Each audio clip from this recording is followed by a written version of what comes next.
And if everyone can just put their microphones on silent for now, and you can put your video on if you would like, or if not, that's fine too.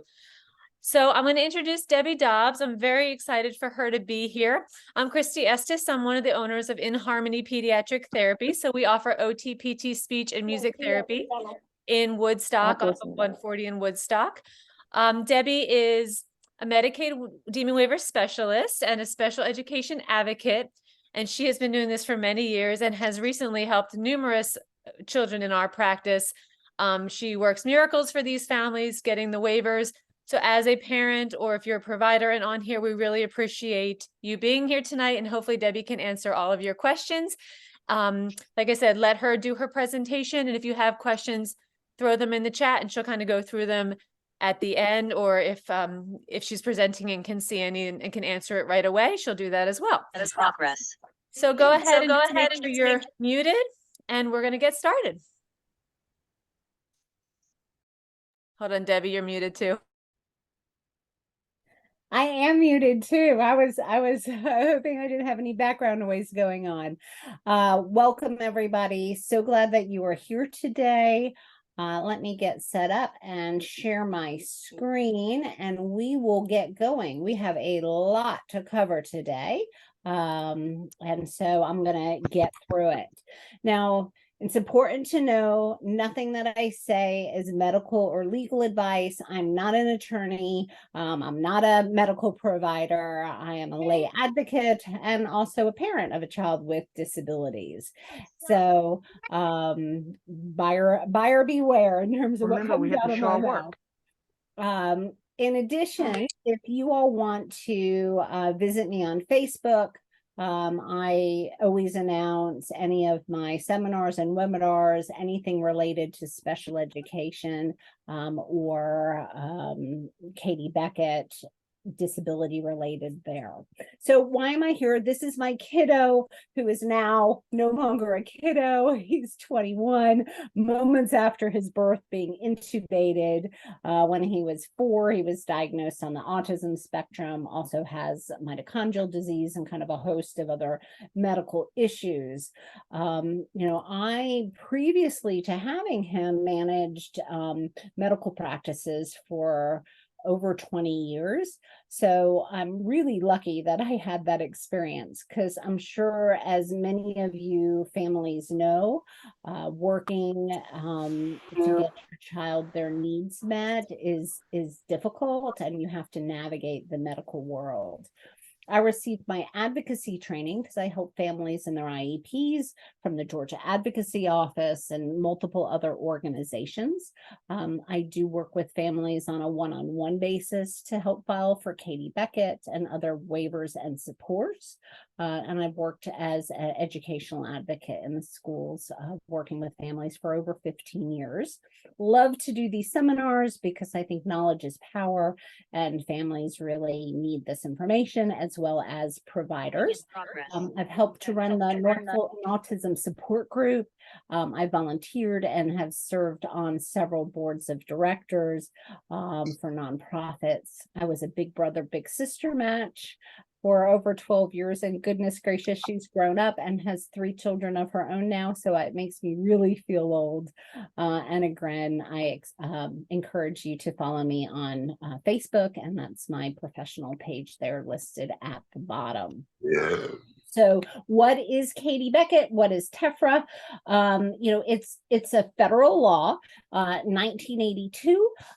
It was done under the Reagan administration, and it allows certain states have been allowed to opt in, and it would be for people who would not ordinarily be eligible for SSI because their parents' income or resources exceed the limit.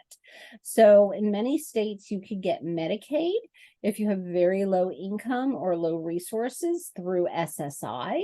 And this allows families who have means. So let's say you earn $1 million a year or $2 million a year, it waives the family's income and asset limitation. That's what Katie is not in every state, and each state manages their programs differently. So this was Katie Beckett is a human being. She passed away, unfortunately, in 2012. She was ineligible for Medicaid. At that time, you had to be in the hospital to have Medicaid. She required nursing care an hour a day, 5 days a week, was on a ventilator. But this is an individual, and she was able to graduate from Mount Mercy Hospital. She worked several jobs over the years. And so while we're thinking about Katie Beckett Medicaid, frankly, it can be depressing because we're thinking about all of our children's needs and everything that they can't do. This program was named after a person who, while she had some significant disabilities, due to the waiver, it allowed her to be as independent as possible, and then, even work and hold a job. Many families, when they first get their diagnosis, are, overwhelmed by the process, overwhelmed by the paperwork, and frankly, are in a place of mourning of just getting a new diagnosis. I want everybody to know that this is completely normal. Do not feel like you are alone or you're a failure by any means for having any of these feelings. This is very common, and I hear it from people all the time. I always wish that I had a money tree in the backyard. I don't. It seems like everything disability related is way more expensive, right? So we talk about, a weighted vest, for example, that many of our kids need. Those things are pretty pricey. But then, what's a fishing vest? And I put a little few sandbags in there and it ends up being weighted, and that's a whole lot cheaper. So sometimes as parents, we have to be creative with how we're accessing things. There always seems to be another place, area, avenue for money that needs our money. And particularly if we start thinking about long-term planning, if our child has a disability where it looks like they're going to need care and plan for the rest of their lives. So Katie Beckett can help with that. So people always want to know, how are you eligible? You need to be under 18. You have to meet the federal criteria for childhood disability and meet an institutional level of care. Later in our seminar, I'm going to go over exactly what that is and what that looks like. Caring for the cost of your child has to be cost effective at home. Even though they qualify for institutional care, it's appropriate to care for them at home. You need to be a U.S. citizen or show proof of naturalization. So let's say that your child has an issue, but they're at risk. Let's talk about a child who may have a cardiac condition. And right now they're doing okay, but they're at risk and they may need surgeries, and this could impact them in the future. Being at risk for something does not make you eligible. You have to be currently meeting the disability and level of care criteria. You have to be ineligible for SSI. I spoke about that earlier, due to the income and assets of parents. A child could also not be eligible for Medicaid if they have their own income and assets. A child's income could be considered child support. So income over a certain amount could make them not eligible, or assets. Let's say they have a regular old savings account in their name. They could also be ineligible for any type of Medicaid for that. So we need to be very careful about money that we keep in our children's names. And sometimes, we can do it in things that are what we might call like protected assets, such as in a trust. I encourage everybody, if you have questions, go to the source. So you can find the Medicaid manual online, and I encourage people to look at it, and they update it every quarter. Who might apply, right? So any child who has a disability. I tell people not applying is literally throwing away money, because you're either going to be approved for Medicaid, Katie Beckett Medicaid, or you could become eligible for another program such as Champions for Children. It's okay to apply even if you have Peach Care or other types of Medicaid. However, you cannot apply for Katie Beckett if you actively have SSI. because you must be ineligible for SSI in order to be eligible to apply for Katie Beckett. If you have SSI and it's ending, they are supposed to put you on a transitional Medicaid while you're such as applying for Katie Beckett. If your child has a condition that requires therapy or nursing or frequent hospitalizations, you might be somebody who needs to apply. So to work easily or most effectively is way easier if you don't have an HMO plan. Let me explain to you the reasons why. If you have an HMO plan, you must go to somebody who is in network with the HMO, and then you have to go to somebody who's in network with Medicaid. Yeah. With a PPO plan, you have in and out of network benefits. So you don't necessarily have to go to somebody who is in network with your primary insurance. Medicaid is always secondary or the payer of last resort. For Medicaid to pay, of course, you always have to see a Medicaid provider. Doctors who order whatever it is, let's say it's speech therapy, they either have to be a Medicaid provider or what's called an OPR provider, that they're authorized to order, prescribe, or refer. So let's say your pediatrician is neither, and they prescribe, an antibiotic for your child, and you go to the pharmacy. It's not going to be covered by the pharmacy because they're not a Medicaid provider or an OPR provider. So Medicaid pays for things like deductibles and copays and coinsurances and prescription drugs and therapies and doctor's visits and continence products, dental, vision, durable medical equipment, AAC devices. There are laws called under EPSTT that stands for Early Periodic Screening and Diagnostic Treatment. And that's, what says is what is supposed to be covered and what should be medically necessary. So if you Google that, you will find information on that. It also pays for autism spectrum disorder services such as ABA. Evaluations have to be done by a private provider, such as a psychologist or a developmental pediatrician. So people ask me all the time, can I use my evaluation from the school system, or babies can't wait to apply for Katie Beckett? Possibly, yes, if it meets the testing requirements and if it was done by an approved provider, because there are certain providers, you have to have certain credentials and authorization to do it. Most of the time, those people do. However, for Medicaid to pay for ABA services, they do not accept school evaluations or evaluations from Babies Can't Wait. And so it has to be done by a private provider, and certain testing has to be done if you are going to want ABA.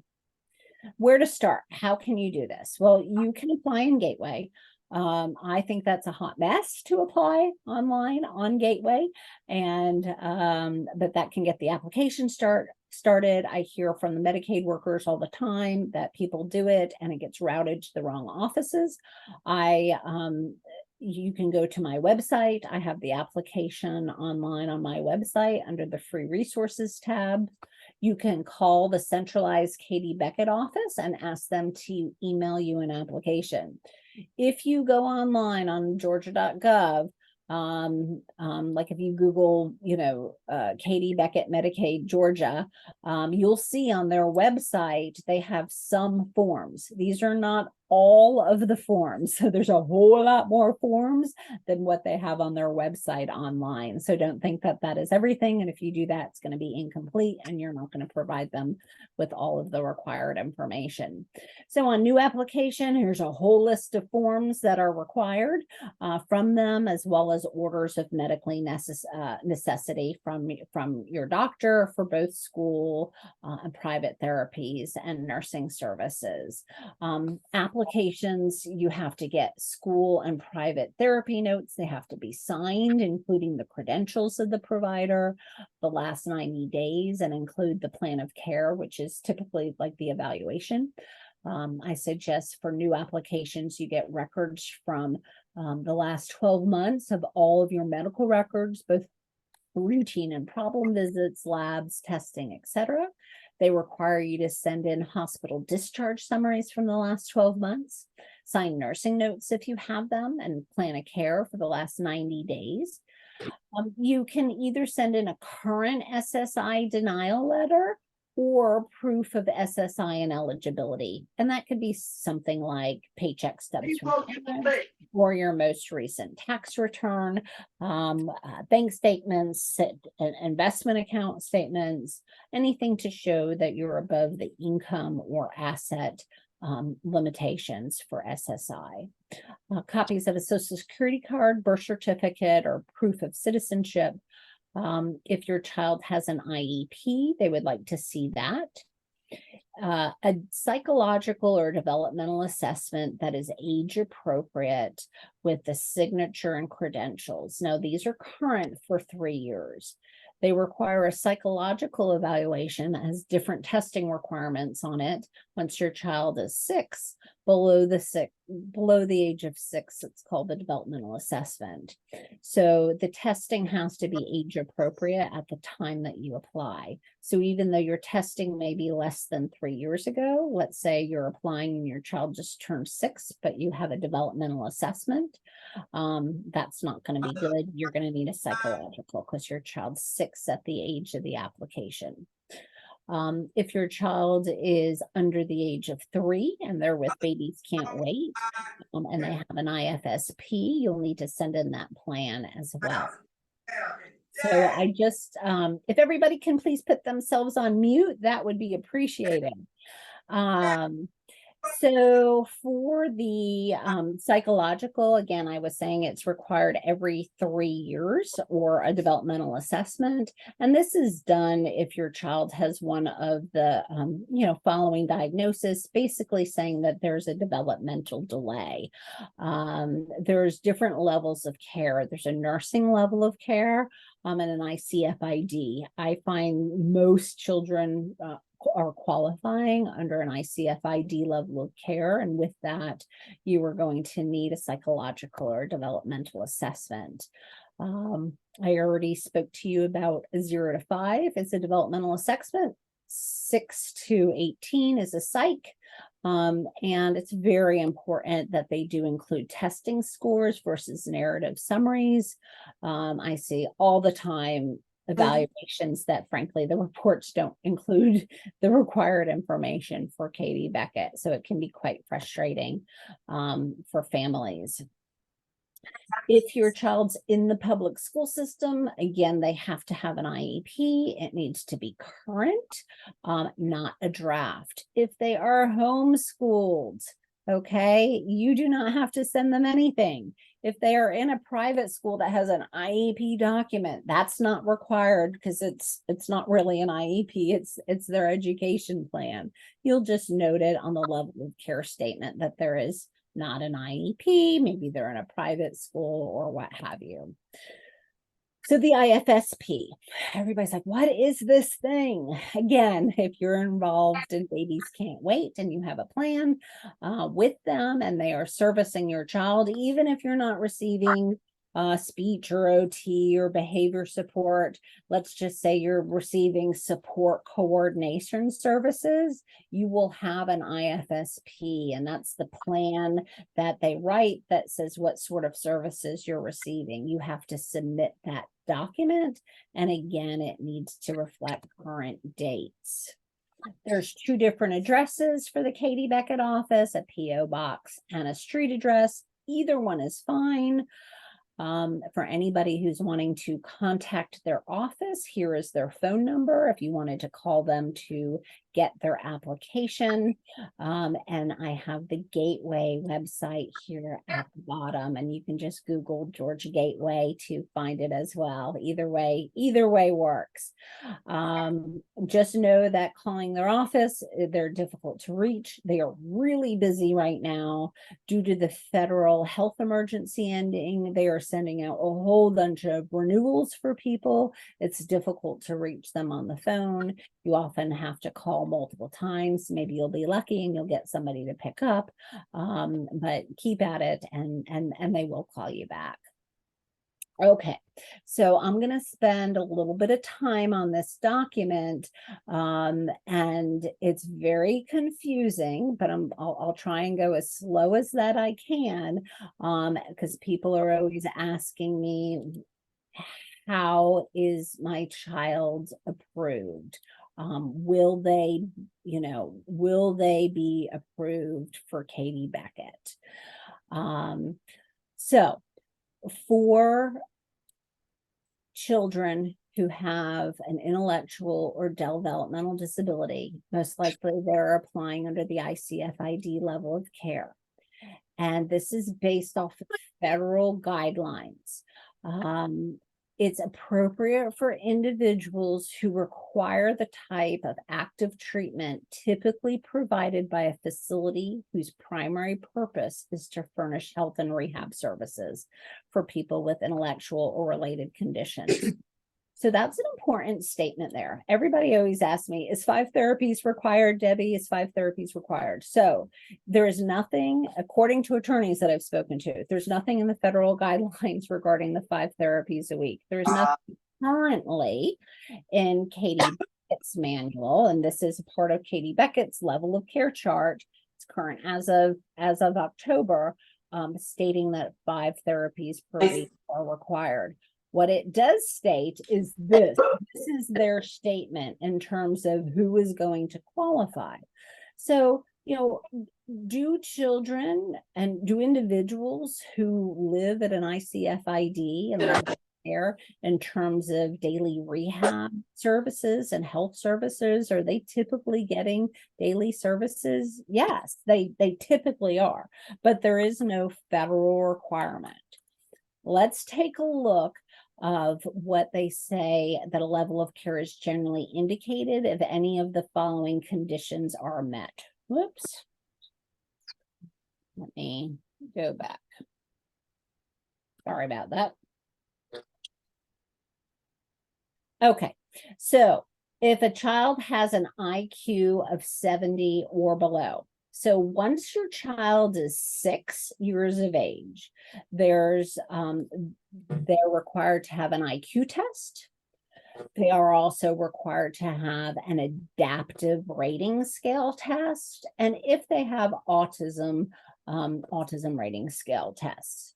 So a child, if they're 6 or older, because that would be age appropriate for them, if they have an IQ of 70 or below, they could qualify and meet level of care guidelines. Then you remember I said adaptive testing. Now, they don't make this easy and they don't put these in order. So that adaptive test for a 6-year-old is here. It's indicated in number 3. So the child has a standard score of 70 or below in at least 3 domains of function on a standardized adaptive functioning assessment tool, or an overall composite of 70 or below. The vast majority of my clients that I see, frankly, who are 6 or older, qualify based off of their adaptive functioning. And it's typically that composite score that's going to get them. Oftentimes, they're not 70 or below in at least 3 of their domains. Or they could also qualify based off of the severity of autism. So that the like autism, a CARS score is above a 37, or the GARS score is 121 or greater. Those are 2 examples. This is autism in the severe range. So you're looking at a level 3 autism. So if any one of those conditions are met, they typically are indicated to meet level of care guidelines or approval for Katie Beckett. And that would be for a child who is 6 or older. Now, what happens for our kiddos who are under 6? Well, that would be line item number 2 here. So a child has a standard score of 70 or below in at least 3 of the 5 domains of function: cognitive, language, motor, social, emotional, and adaptive, on a standardized developmental assessment tool, or an overall standard score of 70 or below. Now, people ask me, again, I went into this earlier, can I use a school evaluation? Possibly. it's not uncommon that I see school evaluation, particularly on the little kiddos, to not do formal testing in 5 domain areas using a developmental assessment tool. So, for example, it's frequent All right. under the communication or the motor section that they might use as a speech and language measure or a specific, gross motor measure or fine motor measure or an observational tool that's not necessarily standardized. So it's I'm listening to many this times meeting I see this. in my ear. If I could ask everybody to mute, please, that would be wonderful. Or Christy, I'm not sure if you can I automatically. think Maria is not muted. I think she's the only one. Maria, can Oh, you okay. mute your phone? I don't know if you can, if you're the only one I see that's not muted. Okay. And so, so it's not uncommon that those things happen. So people ask me, in addition, let's talk about babies can't wait. So, babies can't wait. May or may not do the required testing. Sometimes their testing is and their eligibility is done through clinical opinion and observation and or diagnosis and not done in a 5 domain developmental assessment. They often sometimes pick tools, frankly, that rate kiddos high. I see that's not uncommon. But the most common thing that I see is if they do use a developmental assessment tool rating kids in 5 areas, they often, this is the most frequent issue, do not report the overall standard score. And again, many kids qualify by having that overall kind of standard composite score of 70 or below versus being 3 of the 5 domains below a 70. So, it's important to get that, have that, and have an understanding of that. Okay. All right, so who reviews your application? Alliant reviews your application as an independent or subcontractor. Decisions are based off of, and I'm sorry, I need to update the slide. They've taken off hospital from their guidelines, even though attorneys have told me that hospital level of care is still in the federal guidelines. So, but there, Katie Beckett in Georgia is just looking at nursing, and then they need intermediate medical care. So a pediatrician, a nurse, neurologists are the people who look at this. The centralized Medicaid office gets your written confirmation. Again, when you're applying for Medicaid, you want to not go through your local defects offices. I see somebody else used to do this, or somebody entered that in the chat earlier. You don't want to go through your local defects office to apply. You want to apply through the centralized Katie Beckett office. And I put that address and phone number up earlier.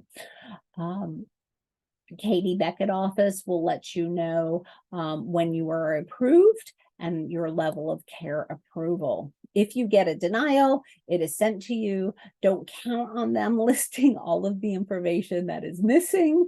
And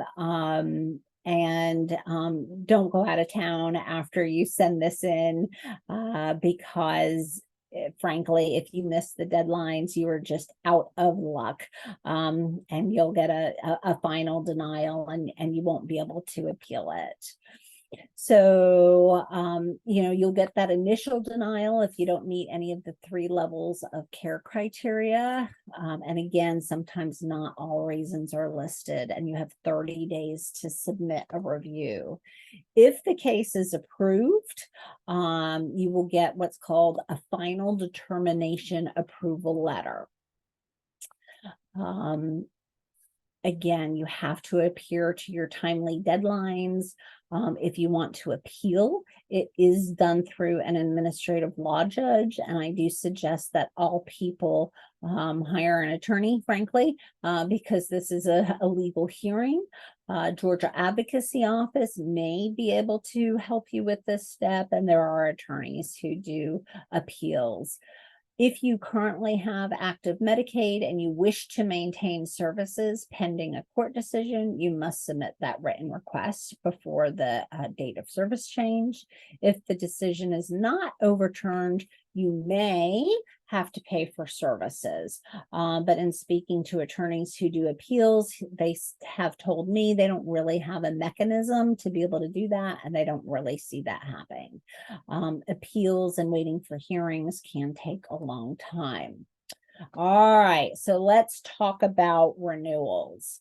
So everybody needs to go online on Gateway.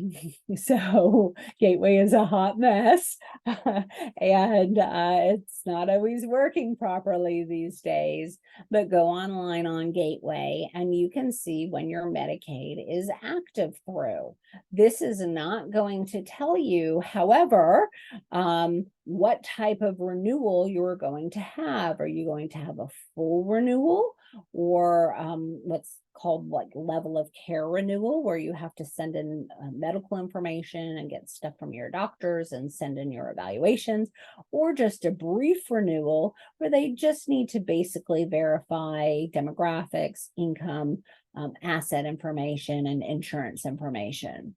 Brief renewals can be done entirely on Gateway if you're lucky enough to be one of the people where it doesn't work, but definitely call the Katie Beckett office if you're having help. Many people are having difficulty with Gateway, and you can request paper copies. I'm seeing a lot of people say lately that they're receiving notices that it's time to renew online on Gateway, and they go on Gateway and there's no button that says renew my benefits, which it's supposed to be there. The frequency of brief renewals. So let's say you get approved for the first time this year. Next year, you are definitely going to have a brief renewal. Level of care approval, meaning they don't have to review your medical records anymore, or they don't have to review your medical records for that time period, is done for a period of at least 2 years. However, for some people, it's for 3 years. But guess what? They never tell you unless you ask.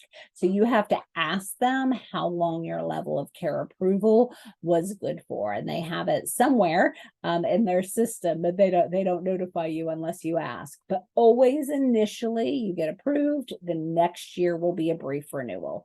The year following that, maybe another brief renewal if you're a lucky one, or it may be a full or level of care renewal. In a brief renewal, there's a lovely form 508. I have a sample of it on my website. There's more than one version. They will accept either version. The one that they're sending out now was just updated because I told them that they were using the old version. But you can, look and use either one of them. They said they would accept either of them. Form 285, you can download this form by simply Googling DMA 285. And you can download it from the georgia.gov website as well. Copy of the front and back of your insurance cards, proof of SSI and eligibility, again, paycheck stubs, bank statements, proof of assets, and then copies and disclosure of any income or assets that a child may have. So child support, they want to know about if they have a savings account in their name, UTMA accounts, 529s, a trust. These are the things that are required from a brief renewal. Now you see on there, there's no medical records that are required. Nothing needs to be signed by your doctor. Okay, so what is required for full level of care renewals? Again, most people are typically going to receive a notice in the mail saying that they have to renew online. If done there, you will not have to fill out that form 508. And depending on how you're answering the questions, you typically will not have to fill out form DMA 285, as long as you're uploading your insurance card and providing them the proper information. The frequency is typically every other year for those full renewals, but some people, again, as I say, are lucky and require and get it every 3 years. They require the last 90 days of signed therapy and nursing notes, last year of hospital discharge summaries. The plan of care needs to be included as well. A psychological or developmental assessment if you're applying under the ICFID level of care, a current IEP or IFSP if you have one, and many forms. So forms 508, 285, 704, 706, DMA 6, lots of forms, orders from your doctor. They want front and back copies of your health insurance cards, proof of that SSI and eligibility. Again, if your child has any income or assets, you have to let them know about that. You need that current psych or developmental assessment every 3 years. And again, if your renewal happens and your child has turned 6 and you previously had a developmental assessment, now you're going to need a psych. Keep your eye on the dates of your evaluation. Make sure they're not more than 3 years old. Get updated evaluations so you have it ready. People end up panicking because they can't get appointments with psychologists, and it's time for their full renewal, and they've not kept an eye on their psych or their developmental assessment. So again, it's every 3 years, and the testing has to be age appropriate. Again, you can get a copy of a sample completed form on my website for the 508. And please no, don't panic. Like, they give you 3 weeks to get it done the first time. You can ask for an extension. They don't grant, when you ask for an extension, they grant the extension the day that you request it. So you want to call them the day before it's due and you ask for an extension that day, and they'll give you an extension. It's not a problem. It's a rarity that anybody can get them in on time and everything pulled together. Okay, so now that you are approved, you can get other funding options. What are they? So everybody always asks about HIP. What is HIP? What is CHIPRA? If you have an employer-sponsored health insurance plan, you could potentially be eligible for this program. With HIP, they will reimburse you for the cost of your entire family's health insurance premium. With CHIPRA, they typically, depending on how your plan is written, they typically reimburse you for your child's portion of the premium.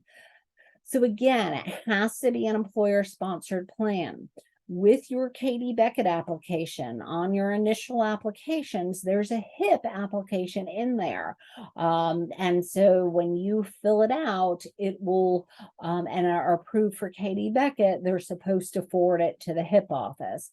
And then HIP is supposed to send you the second portion of the application. You can call this number for the HIP office. It's Gainwell Technologies. They can give you information, or if you just Google Georgia HIP program, you will find the link. It's their website. They have their forms on their website. When it's time to send in, let's say you have Medicaid now and you've now just gotten an employer-sponsored health insurance program, I suggest you go to their website. You're going to fill out one form. Your employer has to sign and fill out the other form. I suggest both of these are sent in together, along with the last 12 months of EOBs for your child, and send that to the HIP office, and they will process your application. People want to know How do you qualify? They have to determine it based off of cost effectiveness. And with cost effectiveness, they do this by taking a look at your premiums. It's a little more complicated than this formula, and your out-of-pocket max. And they're going to compare this to claims paid. So let's just say, as a simple example, your premiums that you paid in the course of a year were $10,000, but the claims that your insurance paid on your child, it's medical claims and pharmacy only that they look at, were $20,000. HIP is going to say, oh, this is cost effective for us to reimburse that family that $10,000. So we don't have to be the primary responsible party for that $20,000 in claims. We want them to keep their insurance. So if you kind of think about it that way, that's one of the ways that it works. They also have a proprietary system, a computer system, where they enter in some information and it tells them if it's cost effective. Champions for children. So I mentioned this earlier, that you're literally throwing away money if you have a child with a disability and are not applying for Katie Beckett. So with Champions for Children, these are for children who have applied for Katie Beckett and received a level of care denial. Clearly, not every person covers is approved for Medicaid. And if you get a level of care denial, not a technical denial, meaning you forgot to sign something or they asked for something and you didn't send it in, but a level of care denial, you did not meet those level of care guidelines. If you get that denial, you could be eligible. Your child has to be under the age of 18. They have to live at home, have a physical, cognitive, developmental, or medical disability worth up to about $3,000 a year. Really easy application, renewed annually. But again, you have to have that level of care denial. Sometimes kiddos and people call me up and they're like, Debbie, I'm really struggling. You know, my child has some let's just say fine motor challenges. That's the only thing that's going on with them. Every other area is developmentally appropriate, but they just have fine motor challenges. I'm like, get an evaluation, apply for Katie Beckett, get that level of care denial, then you can apply for Champions and use that funding, because quite frankly, it's very expensive to oftentimes have to go to therapy with people's huge deductibles and what have you. So Champions is one avenue of a way that you can access funding. There's family support funding as well. You have to be 4 and up. And not receive the now and comp waiver. Every region offers family support funding, and they pay for things like recreational, respite, family education. A dollar amount is set by the state budget. If you Google Georgia Family Support Funding, you'll find it on the DBHDD website. There is a list of organizations for each region. I have some of them listed there. Another very important resource is the Georgia Crisis and Access Line. If you have a child with significant behaviors, for example, and are having access or a crisis, you can call the GCAL line. Sometimes people say that this is helpful and effective in getting a funding slot for now and comp. If you've shown a documented need there. I've heard, frankly, varying feedback in terms of effectiveness, response time, what have you, but it is a resource. There are waiver programs. You have to be eligible for Medicaid, such as the NOW waiver, the comp waiver, CCSP, GAP. If you have a child, for example, who has nursing needs, they get Katie Beckett. You can then apply for GAP, and GAP pays for both skilled and unskilled nursing care. They are also now, which is new in this past year, paying for behavior support services. So in the past, Medicaid was only paying Katie Beckett for behavior support for kiddos with autism and autism-related diagnoses. Under the GAP program, there is some behavior support, and you do not have to have one of those listed diagnoses under the autism services. Now in comp, I always say think about it Medicaid plus. Medicaid is paying for doctor's appointments and medicine and therapy. These are for the things that you need help and access to be able to live independently. So, it might be for an aid to help you get out into the community. It might be for funding to go to a day program, for example. It's often referred to as now in comp, right? Or now / comp. And the differences are basically the amount of funding that you receive for each waiver. Here's some of the services that are provided under it. Once your child hits the age of 21, services end in a lot of areas. Even though they're not a child at 20, the EPSDT laws protect them. And so they can get, the speech and the OT and dental and vision and all of that sort of stuff. But once you hit 21, the rules change in terms of what the payments are. So now in comp pays for some of those things on a limited basis as well. There's different regions in Georgia, and depending on which region you're in, you will apply to for now in comp within your regional field office. Here's the different regions with the different counties that I have listed here. Again, the easiest way to find this is Google DBHDD now in comp, and you can find the links online. So I encourage everybody to go to my website and download Navigating the Maze handout. I have spent years curating this list, and I'm getting ready to update an updated copy of it. If you download it, it'll ask for your email address. I promise I will not spam you, but it's over 35 pages of various funding and grant opportunities, information on wish organizations, airline tickets, how to get iPads, sensory-friendly movies, and more. It's really great, and I'll be updating that again soon for you. Some of the things also on there are like different retreats. People ask all the time about service dogs. I have a lot of really good information on Georgia specific resources as well, and various nonprofits. Here is my contact information. You are welcome to reach out to my office if you have questions. Again, my website is easy. It's my name, unless you're dyslexic. So www.debbiedobbs.com.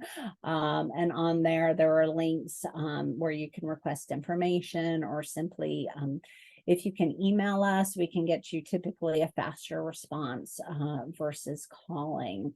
So happy to help. I'm going to stop sharing my screen right now, and we are going to go through and answer the questions. And Christy, if we can stop the recording, and we can do that unless there's anything else that you want to add and say. Perfect. Debbie, can you just, I know you're on here, you're not here to sell your services, but we appreciate your services so much. Can you quickly just say what you offer for families?